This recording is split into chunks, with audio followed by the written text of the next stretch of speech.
झांसी के एसएसपी का क्या कहना है, एक बार जरा सुन ले। अरे तो सर हेलो सर नमस्कार। हेलो सर, अनुज मिश्रा बोल रहा हूँ टाइम्स नाउ से। हाँ हाँ अनुज जी बताइए। सर ये कब हुआ है ये एक्सीडेंट झांसी में? ये 10:30 बजे के आसपास हुआ है। अच्छा, तो ये कहाँ से आ रहे थे सर और कैसे हुआ, थोड़ा सीक्वेंस बता देंगे सर?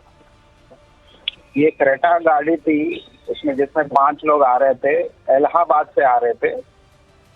ठीक है सर। तो मतलब इंजूर्ड लोग हैं और कहा कि इलाहाबाद से झांसी की तरफ आ रहे थे। बेसिकली एक बंदी को मिलने हैं ये मुलाकात के थ्रू, और गाड़ी बहुत स्पीड में थी, इस कारण अनियंत्रित होके सीधा जाके वहाँ के जो डिवाइडर है उसको टक्कर मार दी, जिसमें 2 लोग की मृत्यु हो गई। एक अबान अहमद पुत्र शेख अहमद हैदराबाद से हैं, एक सोनू पुत्र रजाक, ये भी इनकी भी मृत्यु हुई है। अच्छा, तो किसी जी जी सर, 3 लोग घायल हैं और तीनों गए।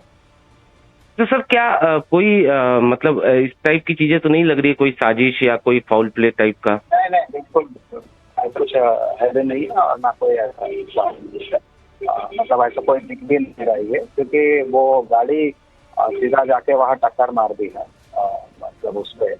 और जो 3 लोग बचे वो भी कह रहे हैं कि वो लोग सो रहे थे कि सुबह से निकले होंगे और गाड़ी बहुत तेज थी। तो गाड़ी ड्राइव कौन कर रहा था सर?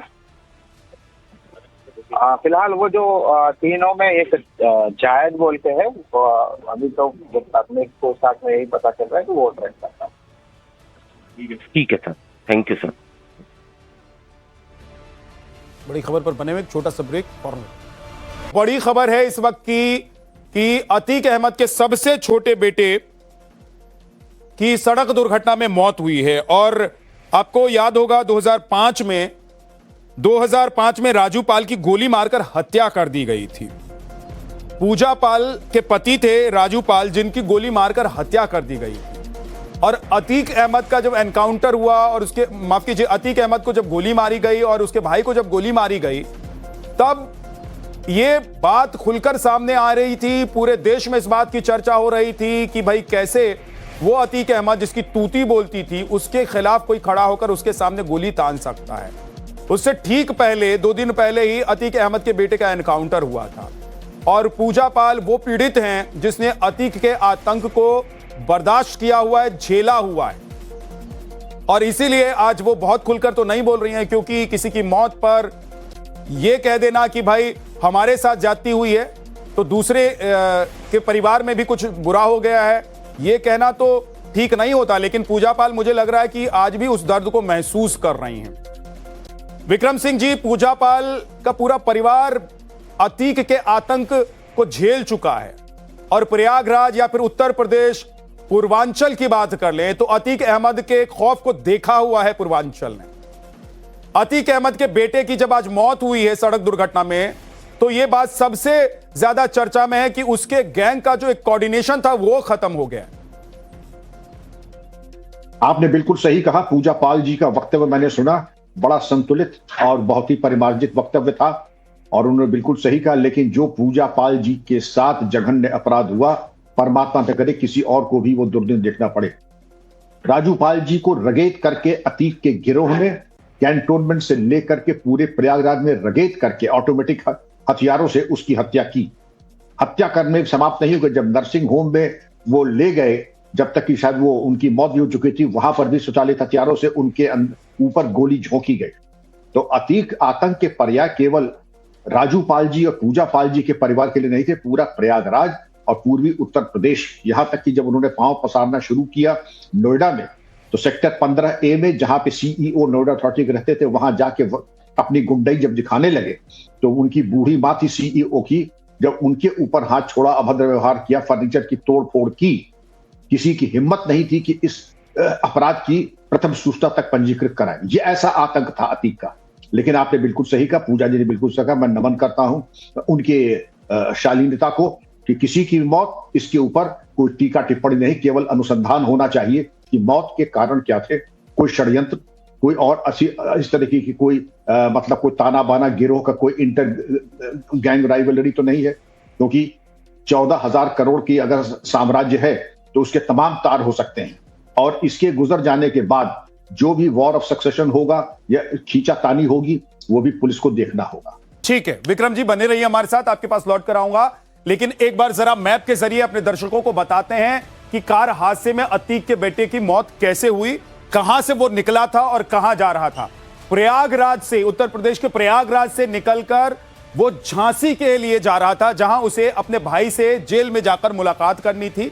लेकिन इस बीच प्रयागराज से जब अतीक के बेटे आबान की गाड़ी पहुंचती है पुंछ थाना इलाके में झांसी, यहां पर यह गाड़ी हादसे का शिकार हो जाती है, डिवाइडर से जाकर टकराती है और इतनी जबरदस्त ये भिड़ंत है कि गाड़ी की तस्वीर देखकर आप अंदाजा लगा सकते हैं कि देखिए आगे ये गाड़ी का जो पूरा हिस्सा है इसके परखच्चे उड़ गए हैं, पूरा आगे का हिस्सा खत्म एक तरीके से समझ लीजिए कि हो गया है। तो झांसी में जहां पर अतीक के बेटे एक और बेटे का एनकाउंटर हुआ था, वहीं ठीक बताया जा रहा है उसके पास में ही यह हादसा हुआ है, यह दुर्घटना घटी है, जहां पर सबसे छोटे बेटे आबान की मौत हुई है। झांसी जेल में अतीक का एक दूसरे नंबर का जो बेटा है वो बंद है, वो झांसी जेल में था, उसी से मिलने के लिए आबान अपने 200 सहयोगी साथियों के साथ जा रहा था। कुल मिलाकर 5 लोग इस गाड़ी में सवार थे, उनमें से 3 घायल हैं। ये देखिए ये वो गाड़ी है जिसमें सवार थे 3 लोग, इस गाड़ी में जो बैठे हुए थे वो घायल हैं।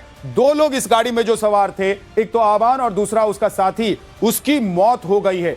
ये झांसी के इलाके में अब बड़ी घटना घटी है। पुलिस अब इस पूरे मामले की जांच कर रही है और जैसा कि विक्रम सिंह सर कह भी रहे हैं कि भाई इसमें कुछ और एंगल तो नहीं है, क्योंकि 14,000 करोड़ की संपत्ति और एक पूरा गैंग जिसका अतीक मुखिया हुआ करता था, अतीक वो दुर्दांत अपराधी जिसकी तूती बोला करती थी, जिसका नाम सुनते ही लोग डर जाते थे, उसका अब पूरा परिवार कैसे छिन्न भिन्न हो चुका है। एक बार आपको दिखा देता हूं कि अतीक और अतीक का साम्राज्य और अतीक का परिवार क्या है। सबसे पहले देखिए कि अतीक अहमद जिसकी गोली मारकर हत्या कर दी गई, शाइस्ता परवीन जो फरार चल रही है, अतीक अहमद की पत्नी, अतीक अहमद और उनकी शाइस्ता परवीन पत्नी और इनसे ये 5 बेटे इनके। उमर अहमद लखनऊ जेल में इस वक्त बंद है, 2 बेटे अतीक अहमद के जेल में बंद हैं, उसमें उमर अहमद लखनऊ जेल में बंद है और अली अहमद झांसी जेल में बंद है। ये सबसे बड़ा बेटा है, उसके बाद दूसरे नंबर का बेटा ये है असद अहमद, जिसका मैंने आपको बताया कि एनकाउंटर हुआ झांसी में ही, जहां पर दुर्घटना घटी है वहीं पर एनकाउंटर हुआ था, एसटीएफ ने एनकाउंटर किया था और उसकी मौत हो गई थी। और एहजम अहमद ये नाबालिग है और आबान अहमद जो सबसे छोटा जिसकी इस दुर्घटना में मौत हुई है। तो कुल मिलाकर एक का एनकाउंटर हुआ, एक बेटा दुर्घटना का शिकार हुआ, 2 बेटे जेल में बंद हैं और एक बेटा जो है वो नाबालिग है।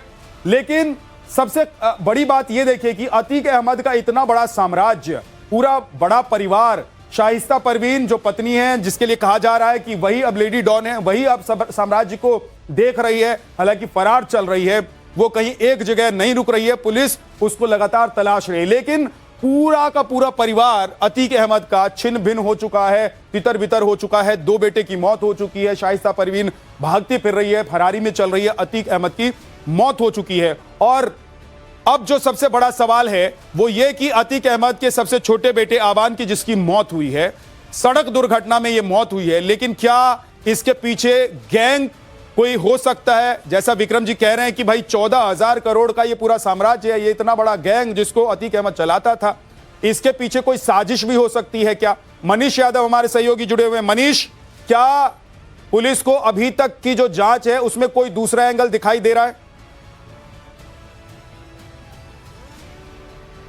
देखिए, अभी तक ऐसी कोई जानकारी पुलिस के पास नहीं है, ना ऐसा कोई साक्ष्य पुलिस के हाथ लगा है जिससे ये लगता हो कि इसके सामान्य दुर्घटना के अलावा ये कोई और वजह हो सकती है, किसी वाहन से दुर्घटना हो सकती है या फिर कुछ और कारण हो सकता है जिसके चलते ये दुर्घटना हुई हो। तो अभी तक ऐसी जानकारी सामने नहीं आई है। हालांकि जो अतीक अहमद के परिवार के नजदीकी लोग हैं, अगर वो कोई डाउट जाहिर करते हैं, अगर कोई एप्लीकेशन देते हैं, तब वो स्थिति अलग होगी। लेकिन अभी तक पुलिस प्रारंभिक तौर पर यह मानकर चल रही है कि जो दुर्घटना स्थल में पूरी तस्वीर दिखाई दे रही थी और जो उमर जो कि गाड़ी में सवार था उसने जो जानकारी दी है उसके मुताबिक ये पूरी घटना गाड़ी के डिसबैलेंस होकर डिवाइडर से टकराए जाने के चलते हुई है और गाड़ी ज्यादा स्पीड बढ़ाने से डिसबैलेंस हुई थी। तो ये अभी प्रारंभिक तौर पर पुलिस के पास जानकारी है और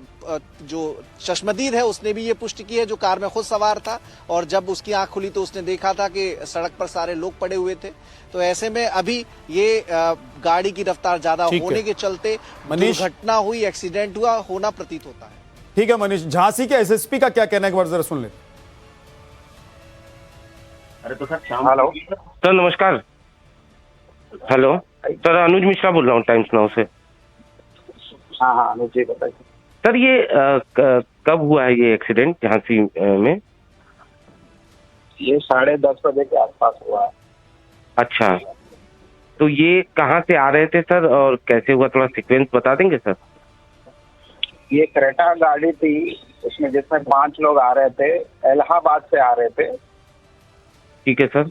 मतलब इंजर्ड लोग हैं और कहा कि इलाहाबाद से झांसी की तरफ आ रहे थे। बेसिकली एक बंदी को मिलने हैं ये मुलाकात के थ्रू और गाड़ी बहुत स्पीड में थी, इस कारण में अनियंत्रित होके सीधा जाके वहाँ के जो डिवाइडर है उसको टक्कर मार दी, जिसमें 2 लोग की मृत्यु हो गई। एक अबान अहमद पुत्र शेख अहमद हैदराबाद से हैं, एक सोनू पुत्र रजाक, ये भी इनकी भी मृत्यु हुई है। अच्छा, तो किसी जी सर 3 लोग घायल हैं और 3 गए। तो सर क्या कोई मतलब इस टाइप की चीजें तो नहीं लग रही है, कोई साजिश या कोई फाउल प्ले टाइप का? नहीं बिल्कुल कुछ ऐसे नहीं है और ना कोई ऐसा मतलब ऐसा कोई दिख भी नहीं रही है, क्योंकि वो गाड़ी सीधा जाके वहाँ टक्कर मार दी है मतलब उस पे। और जो 3 लोग बचे वो भी कह रहे हैं कि वो लोग सो रहे थे कि सुबह से निकले होंगे और गाड़ी बहुत तेज थी। तो गाड़ी ड्राइव कौन कर रहा था सर? फिलहाल वो जो 3 में एक जायद बोल के है, अभी तो प्राथमिक पूछताछ में यही पता चल रहा है कि वो ड्राइव करता है। ठीक है सर, थैंक यू सर।